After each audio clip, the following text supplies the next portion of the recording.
안녕하십니까. 지표로 보는 시장 해설의 권혁태입니다. 23년도 4월 4주차 보도록 하겠습니다. 일단 단독 가구 주택 지수입니다. 가정주택 판매가 숫자들이 계속 이제 조금씩 바닥을 찍고 올라오고 있습니다. 가격은 계속 하락이라기보다는 상승률이 줄어들고 있는 그런 와중에 있습니다만, 판매량은 계속 여러가지 다른 지표들에서도 똑같이 상승하고 있습니다. 다음으로 미국 장기채 순 매수액인데요. 보시면 계속 양의 숫자를 나타내고 있습니다. 달러 인덱스와는 무관하게 미국으로 계속 달러가 들어오고 있다는 얘기죠. 그러면 달러 결제 시스템도 계속 강하게 작동 중이라는 얘기고, 미국 채권을 기반으로 지금 운영되고 있는 금융자본주의 체제도 더더욱더 강화되고 있다는 얘기죠.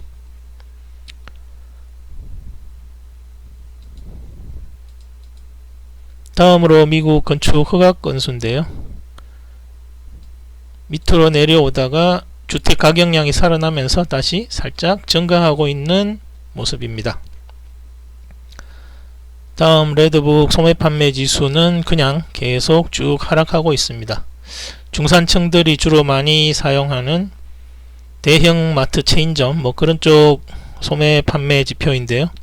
인플레이션을 감안하면 이미 마이너스로 돌아선 지 꽤 됩니다. 이것들이 나중에 거시 지표에 반영이 되어서 침체적으로 나타나려면 좀 시간이 걸릴 수도 있습니다. 그런데 다들 이번 연도 말로 갈수록 기업들 이익이 증가할 것으로 보고 있고, 실제 PMI 지표도 선행지표죠.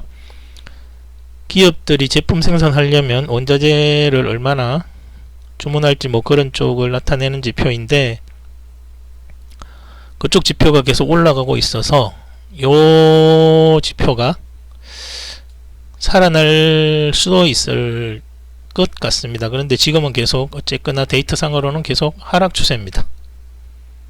이 지표가 살아나지 않으면 미국의 GDP라든가 PMI가 올라가도 실제 기업 이익들은 늘어나지 않을 겁니다.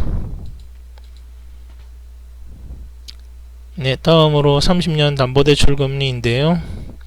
금리 인상이 5월 금리 인상이 0.25 올릴 게 점점 확실해지면서 대출금리 역시 소폭 상승했습니다. 다음으로 간만에 보는 미국 신규 실업수당 청구 건수입니다. 어느 순간부터 휙 올라와 있습니다. 은행 사태 이후로 계속 벌써 약 거의 한 달가량 실업자 수가 늘어나고 있습니다.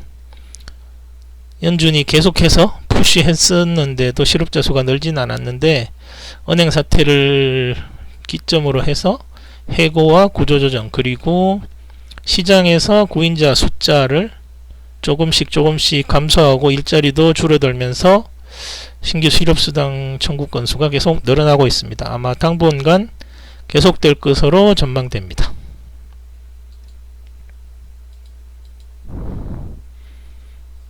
네, 다음으로 미국 필라델피아 지역 고용, 원래 필라델피아 페드에서 발표하는 인덱스 중에 고용지표입니다. 그런데 간만에 마이너스로 돌아섰습니다. 동부지역 고용상황이 점차로 안 좋아지고 있다는 얘기죠. 인플레는 좀 도움이 될지 모르겠습니다만 아직까지는 지켜봐야 합니다. 그리고 연준의 재무제표입니다. 이 고점 대비 8조 9천억 달러까지 올라갔다가 지금 은행 사태 이후에 잠깐 올라왔고 쭉 내려오는 와중에 있습니다. 근데 고점 대비로 약 4천억 달러밖에 줄지를 않았습니다. 지난번에 말씀드렸던 M2 통화량 지표도 계속 그렇게 크게 감소하고 있지 않고요.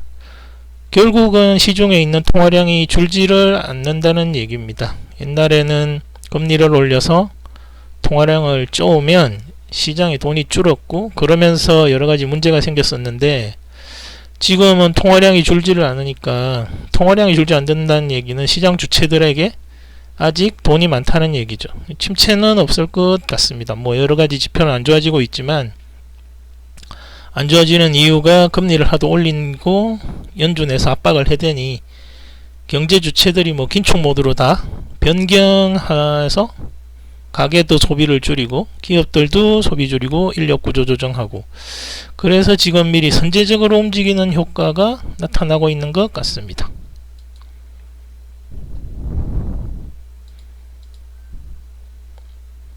네, 선행지표로 볼 수 있는 아까 서두에 말씀드렸던 제조 PMI 지표인데요. 벌써 보름에 한 번씩 나타나는데 약 한 달 동안은 계속 올라가고 있습니다. 서비스 지표는 한 달도 이상 계속해서 올라가고 있습니다. 다들 시장에서는 금리 인상 사이클이 이제 종료가 가까워 있다고 다 확신을 하는 것 같습니다. 은행권에서도 벌써 한번 뱅크런 비슷한 조짐이 있었고요. 고르한 일련의 경제 그런 상황들이 다 더 이상은 금리를 올리지 못할 것으로 지금 다들 보고 있는 것 같습니다. 그래서 선행지표로 할 수 있는 PMI가 계속해서 올라오고 있습니다.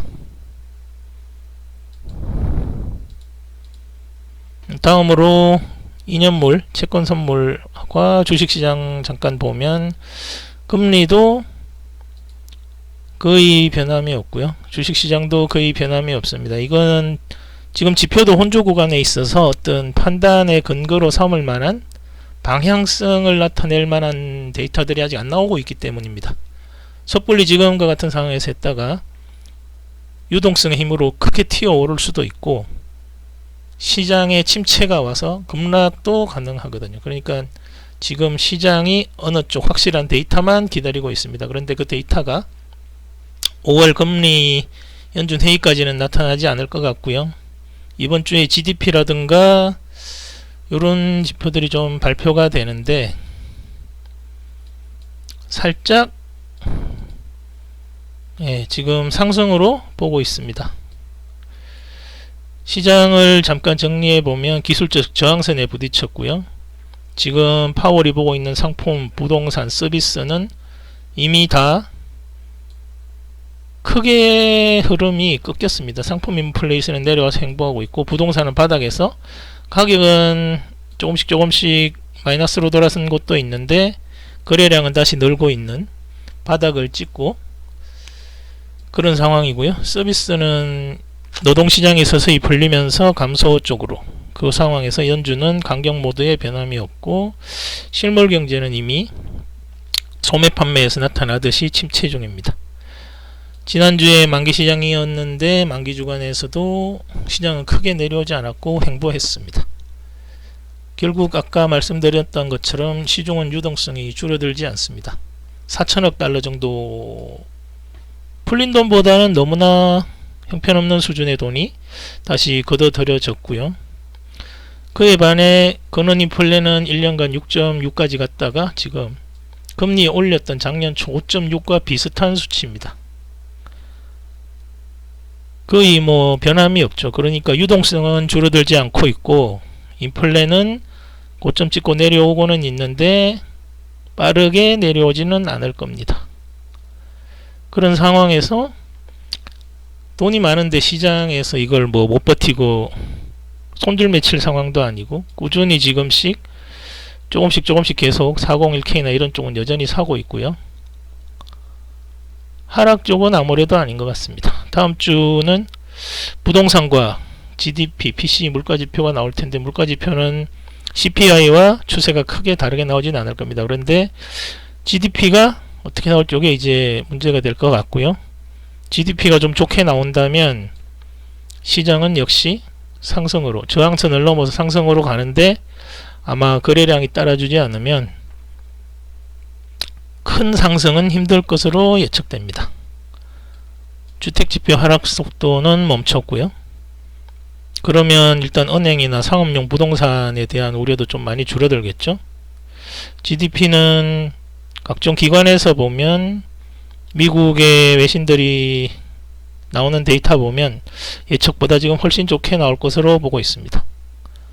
그러면 연준에서 0.25를 올리고 어떤 발언을 하던 시장은 이제 금리 고점이다, 많아야 한 번이다, 이렇게 받아들이면 시장은 상승 쪽으로, 여기서도 또 어느 쪽으로 시나리오를 잡아봐도 시장은 상승이 예측됩니다. 네, 감사합니다.